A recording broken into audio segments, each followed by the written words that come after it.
आज आपण बनवणार आहोत एक post workout recipe. Regular omelette खाऊन बोर झाला असाल तर हे ऑमलेट नक्की ट्राय करा। हे जेवढं सुपर न्यूट्रिशियस आहे तेवढंच टेस्टी पण आहे। यासाठी लागणार आहेत 50 ग्रॅम ओट्स, चॉप केलेला कांदा, टोमॅटो आणि कोथिंबीर। पाणी टाकून ठेवल्याने ओट्स सॉफ्ट होतात। भिजवलेल्या ओट्समध्ये आपण 3 अंडे टाकणार आहोत आणि त्याला व्यवस्थित फेटून घेणार आहोत। तुम्ही तुमच्या अकॉर्डिंगली ओट्स आणि अंड्याची क्वांटिटी कमी किंवा जास्त करू शकता।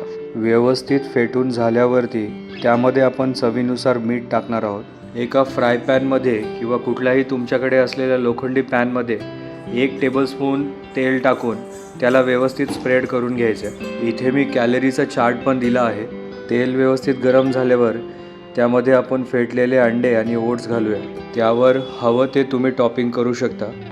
मी कांदा आणि टोमॅटो टाकलेला आहे, त्यासोबत गार्निशिंगसाठी थोडीशी कोथिंबीर। गॅसची फ्लेम मीडियम टू हाय ठेवून 2 ते 3 मिनटं ठेवायचे।